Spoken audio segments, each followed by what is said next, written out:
always wanted to come here. It was just, I didn't want to go anywhere else.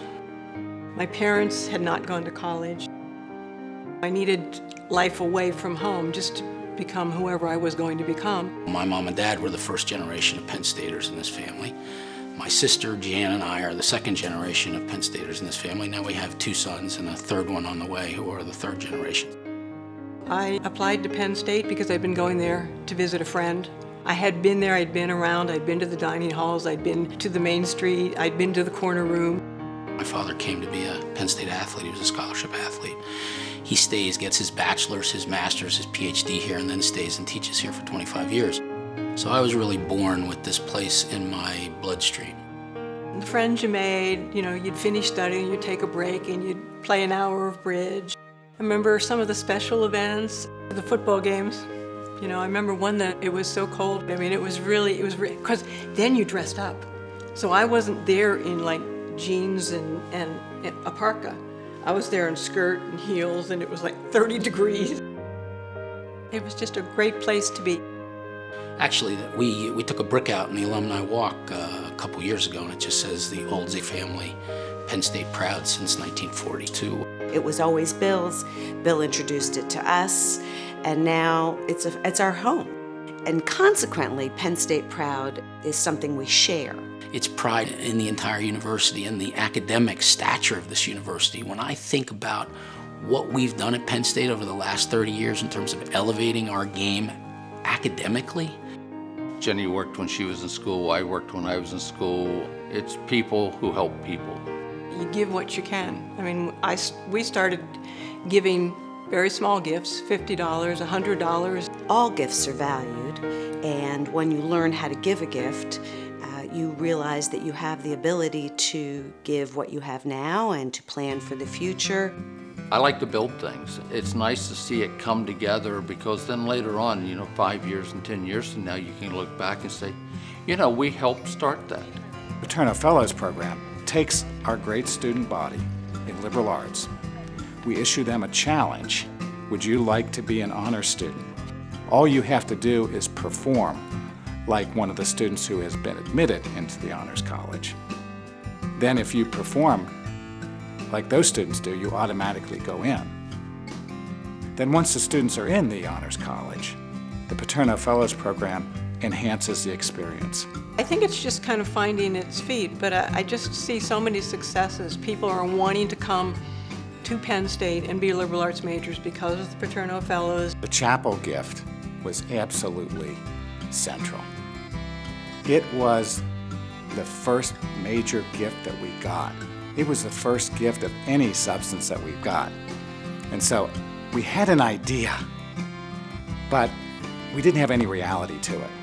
The chapel gift gave us credibility. It gave us the ability to make some initial things happen, and I think it's inspired some others to get on board what they knew to be a going enterprise. I liked the idea of helping something that it was an early stage, but I thought they knew what they were doing, and I thought it had good direction, good idea, not totally traditional, but still somewhat traditional.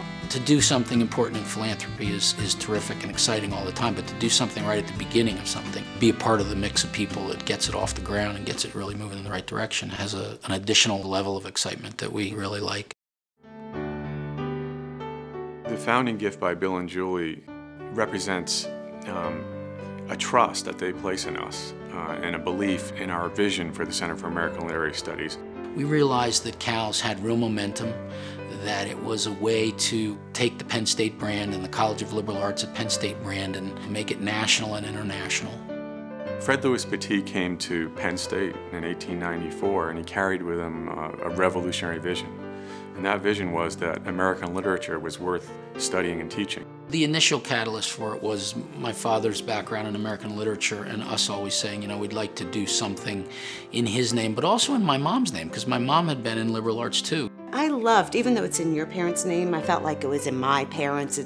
It's a child who respects a parent who gave the child education and opportunity. We all stand on the shoulders of those who came before us.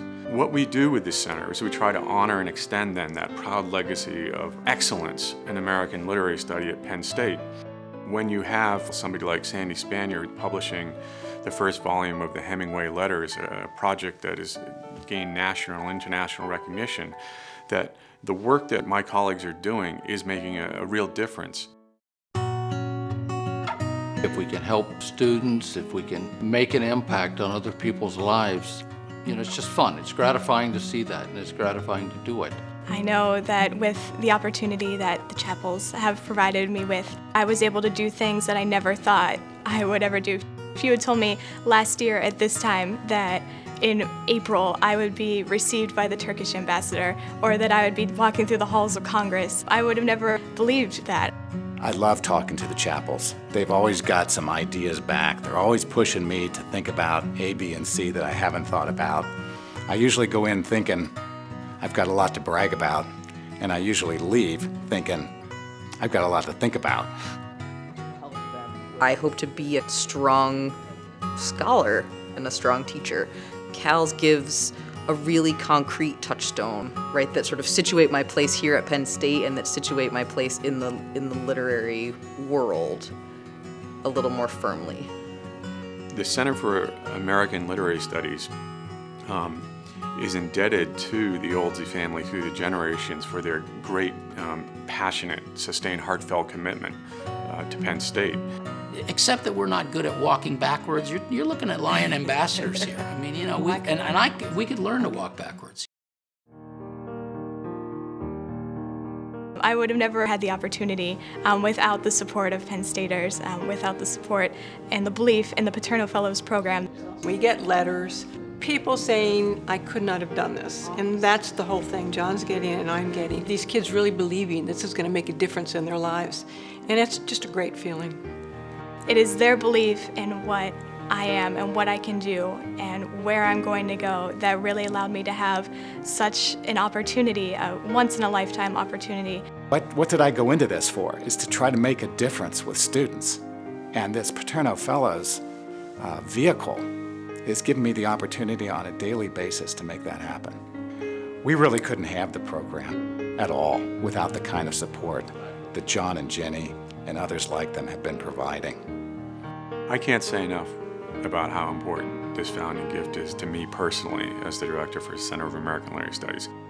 Bill and Julie, who are so passionately devoted to Penn State, to the liberal arts, and to Penn State English, it's just altogether fitting that they made that first gift to our center. It'll take time. It'll take a lot of hard effort by a lot of people, and you know, if we're a couple of people that can help in a small way, good, we should do that. But you know, let's get going because we got a lot of work to do here, and we'll do it. I think you know, I think it's on its way. I think so. I think almost daily of the Oldseys. I think about the responsibility I have to them, what their gift represents, and rather than being a burden, that responsibility is what inspires me to make sure that we succeed and become the national leader in the field. These kids are good. I mean, you want to be Penn State proud? Hang out with 40 kids in the College of Liberal Arts for an hour with some give and take. That'll make you Penn State proud.